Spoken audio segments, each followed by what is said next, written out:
เด้อเดี๋ยวนี้เฮาสิสบายพี่น้อง เปลี่ยน นาง ดอกไม้ให้แม่พระเปลี่ยนกับดอกไม้ให้แม่พระเด้ออย่าเฝ้าได้เฮาย่างกระแถวจะสิ่งของไปเท่าได้ไปตามระเบียบเด้อดอกไม้เพิ่นบ่ได้เอามาบัดนี้ ไม่ใช่ดอกไม้ ดอกไม้อยู่ซ้าย โอ้ยดอกไม้บอกเลยเด้ดอกไม้ครับ อันนั้นพ่อแม่พี่น้องอ้าวพร้อมแล้วเนาะ แล้วนะ นางคิด เต้นแล้วเนาะ ดอกไม้ อ้าวดอกไม้ นาง เทียนเนาะ บรรยากาศ พร้อมแล้วบ่ดอกบทข้ามผ่านเขากำลังมาที่มันบอกไว้เด้อสิเสียใจด้วยหั่นน่ะไว้ได้เขากำลังห่างหากะเกี่ยมแล้วเด้อนี่ลูกไผ่ควานะอยู่ใส่แล้วลูกไผ่ควานะไม่ใช่สงไม่ใช่ล้านไว้โตหาก็บ่ห้ามเอา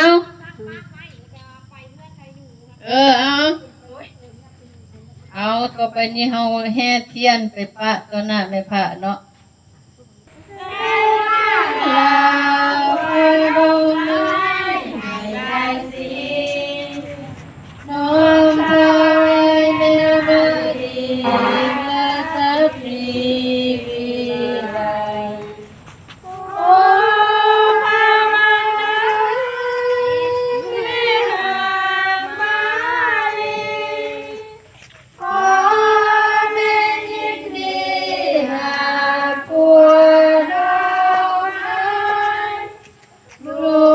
งน้องถวายด้วยใจซื่นบานบัวดอกไม้ลายสีสับบนข้างใส่เลยคนมาทางนี้ก็ได้อ้อมเลยอ้อมมาบ่งามบ่สมแท้แต่ขอแม่หาเอาโอ้พระมารดาแม่นา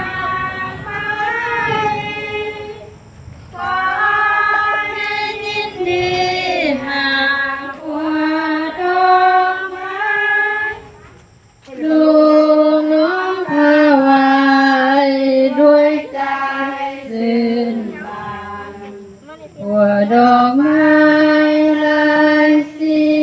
ก็ดีอยู่เป็นสู่หัวใจนั้นบ่ได้เอาจงนำถวา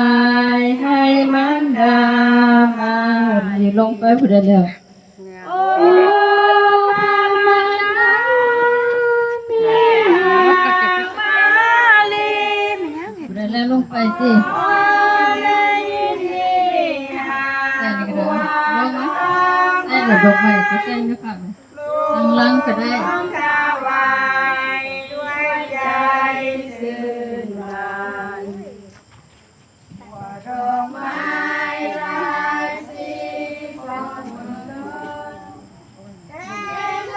โอ้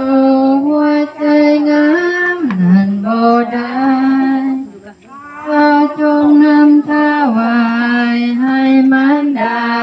มารีโอ้พระมารดาแม่นางมาลีขอแม่ยินดีหาผัวดอกไม้ลูกน้องถวายด้วยใจซื่นบานแม่บอกว่าถ้าเป็นลูกแม่จริงให้บ้าทิ้งทิ้งพาชั่วบาปมัวมองได้แล้วลงมาเด้อตั้งใจให้ซาคอยตั้งเพลโอ้พระมารดาแม่นางมาลีได้แล้วลงเบื่อให้ความหาผู้ข้าลาข้าพันเน่เกิดสิ้นใจแต่ผู้แม่ทุกให้ทุกวันโอ้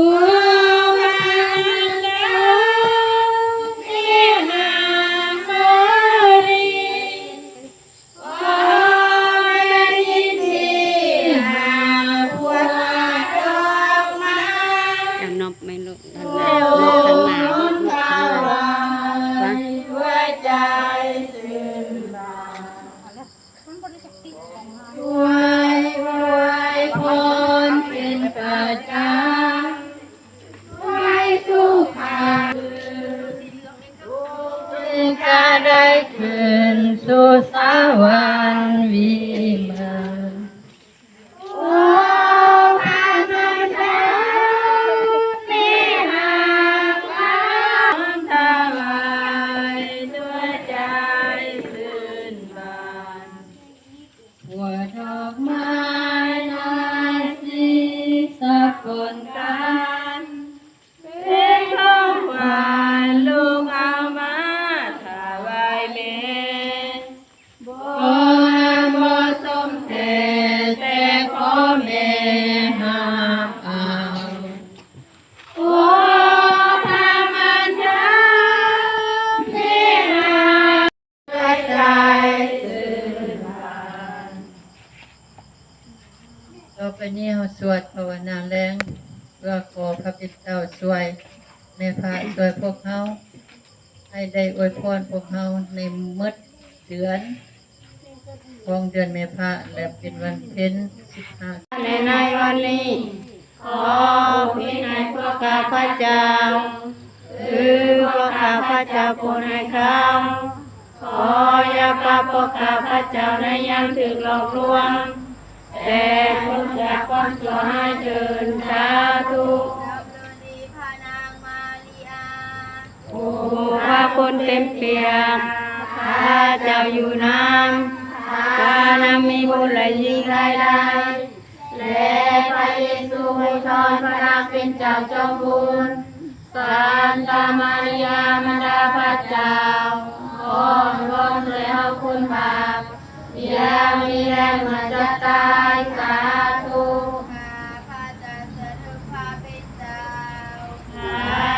ขอท่านในวันนี้ขอโปรดพิจารณาพวกข้าพเจ้าคือพวกข้าพเจ้าโปรดให้เขาขอ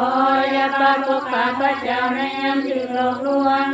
แต่พ้นจากความชั่วให้เดินสาธุ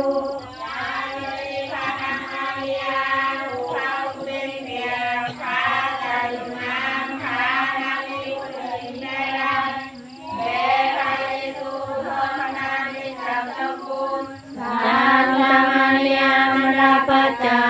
ขอร้องเจ้าคนเรียนมาพึ่งแม่ขอแม่อย่าเสยโตคำอ่อนวอนของลูกในยามขัดสนแต่ขอช่วยคนกันดานอันตรายทั้งหลายเสมอเถิดโอ้ผู้มาจารีหุเรื่องเลื่อมใสและสอบใจพระเจ้าเอ๋ยเยซูมาริยาโยเซ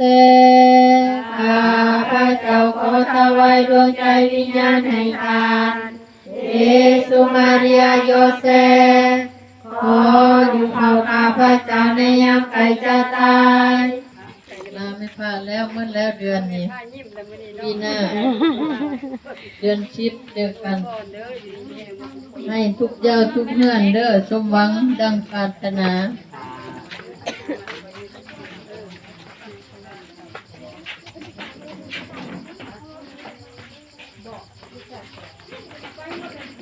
สุขสันต์วันเด็กเด้อสุขสันต์วันเด็กเด้อมื้อผู้ใดมีกิจกรรมเด้อมาเบิ่งแม่พระเด้อวันเด็กเด้อมื้ออื่นเด้อคงไว้ศิลาเมืองและบายลูก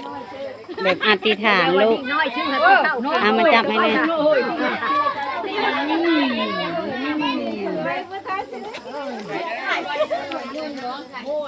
ก็มีกันนักใจ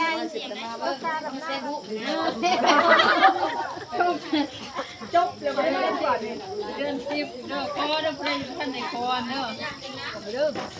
น้ำอยู่หั่นเด้ออยู่เพิ่นโตหั่นคือวันแรกแม่พี่น้องจะนั่งก็ได้ละลงมาทำบุญเนาะลงมาขอพรนำแม่พระทางศาสนาของบ้านจะนั่งพ่อแม่พี่น้องเลิกเมื่อแล้วบ้านนี้ก็ได้จะนั่งมามือชุดท้ายแม่พี่น้อง เป็นมือจุดท้ายจะนั่งได้มาเนาะก็มาถ่ายบรรยากาศให้พี่น้องเบิ้งให้FCของชะนางได้เห็นเนาะทางศาสนาของชะนางเพราะว่ายามลงไห้ลงหน้าก็ต้องมาขอพรน้ำเพิ่นพ่อแม่พี่น้องก็มีผู้เฒ่าผู้นมก็มีหลายคนนั่นแหละเนาะแต่ก็สำหรับคลิปนี้ชะนางก็สิจบไว้จำนี้ก็ถ้าไปติดตามในคลิปหน้าพ่อแม่พี่น้องว่าไปทางใดมาทางใดชะนางก็สิทายให้FCได้เบิ่งอีกคือเก่าเนาะ นี่คลิปนี้จะนั่งกาชิลาไปเลยเด้อพ่อแม่พี่น้องค่ะอะไรกับพิษกับขอโทษขออภัยเนาะอันนี้มันทางศาสนาของชะนางพ่อแม่พี่น้องก็ถือว่าแบบขึ้นวัดกับแม่นตั้งห่างแต่อันนี้หันชีสวดแบบนี้ทุกๆปีเพราะว่าหอดยามหน้าแล้วก็ต้องได้ลงสวดปกติแต่เก่าฮะสิไปหาสวดตามหลังคาเฮือนคนพ่อแม่พี่น้องหอบบ้านเลยได้ไปทุกหลังคาเฮือนแต่บัดนี้มันแบบว่าหมู่บ้านมันใหญ่กว่าคือแต่กี้แล้วมันชิบุใหญ่แต่เดี๋ยวนี้มันใหญ่200-300มันกับบ่ไหวพ่อแม่พี่น้องก็เลยมาตูมมาโหมมาสวดอยู่ในทางโบสถ์บนเดียวกันในบนไม้พระอ่ะสั้นสำหรับคลิปนี้ชะนั่งกันชิจบไปเลยเด้อพ่อแม่พี่น้องนะกราบสำบายดี